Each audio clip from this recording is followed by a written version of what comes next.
ایک مرتبہ حضرت حلیمہ سعدیہ آپ صلی اللہ علیہ وسلم کو لے کر قافلے کے ساتھ اپنے گاؤں جا رہی تھی۔ اس وقت گاؤں میں سخت قحط پڑا ہوا تھا۔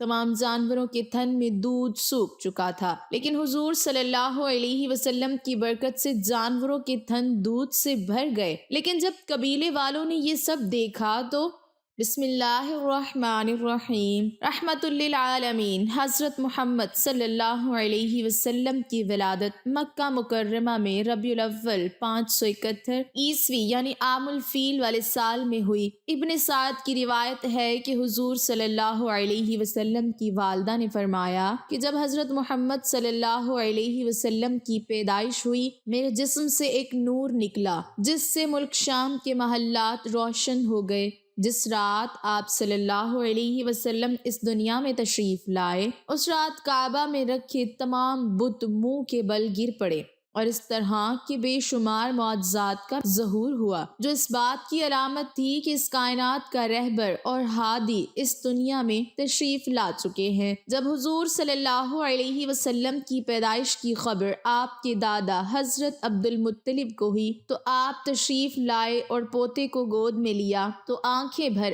آئیں اور مرحوم بیٹے عبداللہ کی یاد آ گئی۔ دراصل آپ صلی اللہ علیہ وسلم کی پیدائش سے قبل ہی آپ صلی اللہ علیہ وسلم کے والد حضرت عبداللہ رضی اللہ تعالی عنہ وفات پا چکے تھے۔ حضرت عبد المطلب حضور صلی اللہ علیہ وسلم کو خانہ کعبہ میں لے گئے اور اللہ سے ہر قسم کے فتنے اور شر سے محفوظ رکھنے کی دعا کی۔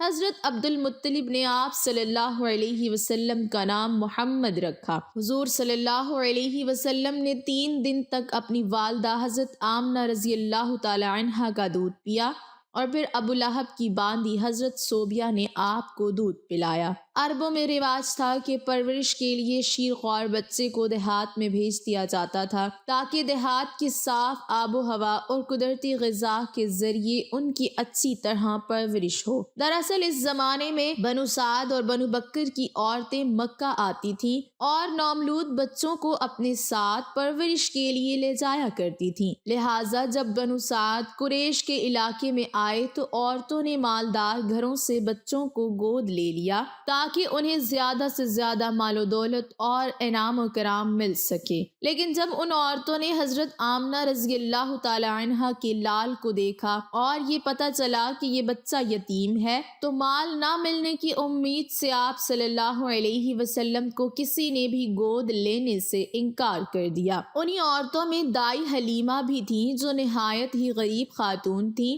اور ان کی اونٹنی بھی لاغر تھی۔ جب حلیمہ سعدیہ کی نظر حضور صلی اللہ علیہ وسلم پر پڑی تو محبت کا ٹھاٹھی مارتا سمندر ان کے سینے میں معزن ہو گیا، لہٰذا حضرت حلیمہ نے آپ صلی اللہ علیہ وسلم کو گود لیا اور اپنے قبیلے کی طرف چل پڑی۔ حضرت محمد صلی اللہ علیہ وسلم کے گود میں آتے ہی برکتوں کا ظہور شروع ہو گیا۔ حضرت حلیمہ کی اونٹنی جو نہایت ہی کمزور تھی، اس کے تھن دودھ سے بھر گئے۔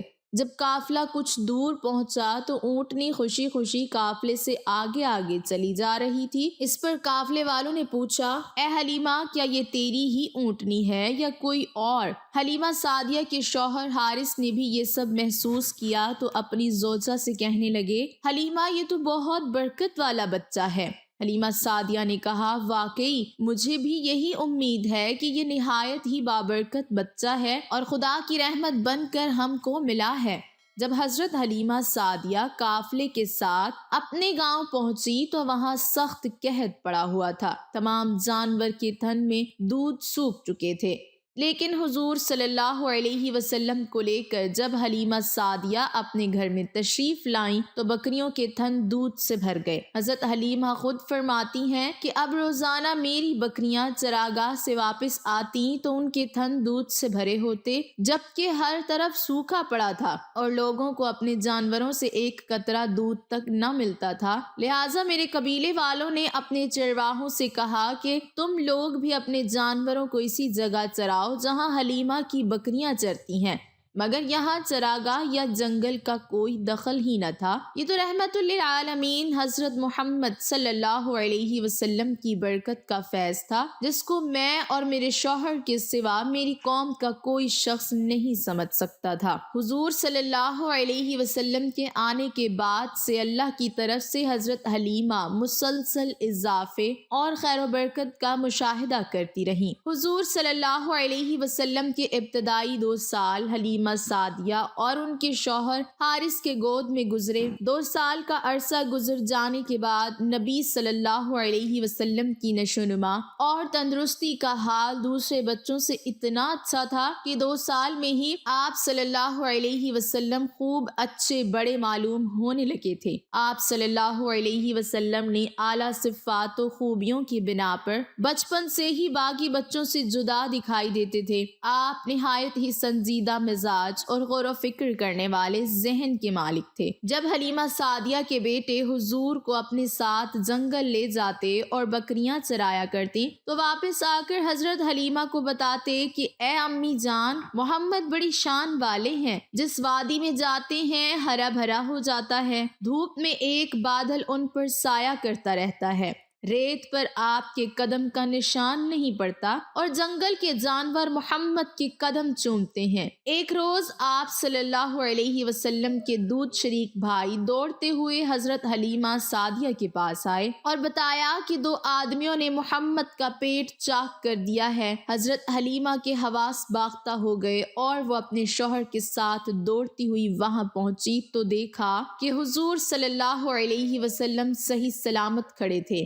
جب حضور سے پوچھا گیا کہ آپ کو کیا ہوا تھا تو آپ صلی اللہ علیہ وسلم نے بتایا کہ سفید کپڑے والے 2 آدمی آئے تھے، انہوں نے مجھے لٹا کر میرا سینہ چاک کر دیا اور اس کے اندر سے ایک خون کا لوتھڑا نکالا، پھر اسے سونے کے ایک تشت میں رکھ کر آب زمزم سے دھویا اور پھر اسے اسی طرح اپنی جگہ رکھ کر سینہ بند کر دیا۔ یہ سن کر حضرت حلیمہ بہت گھبرا گئیں اور حضور صلی اللہ علیہ وسلم کو واپس مکہ لے جانے کا ارادہ کیا۔ لہٰذا جب نبی صلی اللہ علیہ وسلم کی عمر 4 یا 5 برس ہوئی تو حلیمہ سعدیہ آپ کو مکہ واپس لے آئیں اور آپ کی والدہ حضرت آمنہ کے سپرد کر دیا۔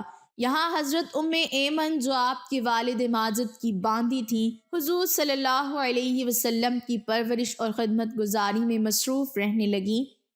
ایمن ہی آپ صلی اللہ علیہ وسلم کو کھانا کھلاتی، کپڑے پہناتی، کپڑے دھوتی اور تمام ضروریات کا خیال رکھا کرتی تھیں۔ رسول اللہ صلی اللہ علیہ وسلم ایمن کی محبتوں اور خدمات کو ہمیشہ یاد کیا کرتے تھے اور فرمایا کرتے تھے کہ ایمن ماں کے بعد میری ماں ہے۔ ابھی حضور صلی اللہ علیہ وسلم کو اپنے والد کے سائے سے محرومی کا شعور بھی نہ تھا کہ آپ کی والدہ حضرت آمنہ بھی وفات پا گئیں، لہٰذا اب آپ کی پرورش کی ذمہ داری آپ کے دادا حضرت عبد المطلب نے لے لی۔ حضرت عبد المطلب کو اپنے پوتے سے نہایت ہی محبت اور الفت تھی۔ حضرت عبد المطلب اکثر آپ کو اپنی گود میں بٹھاتے اور فرماتے، اس بچے کا مقام بلند ہے، یہ سید و سالار ہوگا۔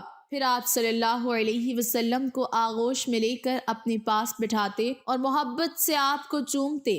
جب حضور کی عمر 8 برس کی تھی تو ایک دن اپنے دادا کی چارپائی کے پاس بیٹھ کر زار و قطار رونے لگے، کیونکہ اس یتیم پوتے کے سرپرست اور واحد سہارا حضرت عبد المطلب کی بھی وفات ہو گئی۔ حضرت عبد المطلب موت کے وقت اپنے اس 8 سالہ یتیم پوتے کو اپنے بیٹے حضرت ابو طالب کے حوالے کر گئے۔ اللہ کی طرف سے رسول اللہ صلی اللہ علیہ وسلم کو یتیم رکھنے کی بہت ساری حکمتیں تھیں۔ مثلاً یتیمی میں انسان خود کو بالکل اکیلا محسوس کرتا ہے، لہٰذا اس اکیلے پن کی وجہ سے حضور صلی اللہ علیہ وسلم نے اللہ سے تعلق جوڑا۔ ایک یتیم کی زندگی تنگی اور پریشانیوں سے بھری ہوتی ہے، لہٰذا ایک یتیم شخص تمام تر مشکلات سے گزرتا ہے اور اس کے اندر احساس، ذمہ داری اور مختلف صلاحیتیں پیدا ہوتی ہیں۔ ان مشکلات اور تکلیفوں کی وجہ سے ہی یتیم شخص دوسروں کے مقابلے میں زیادہ حساس اور رحم دل ہو جاتا ہے، لہٰذا حضرت محمد صلی اللہ علیہ وسلم کو یتیم رکھ کر اللہ نے آپ کے اندر اس طرح کی بے شمار خصوصیات اور کمالات پیدا کر دیں۔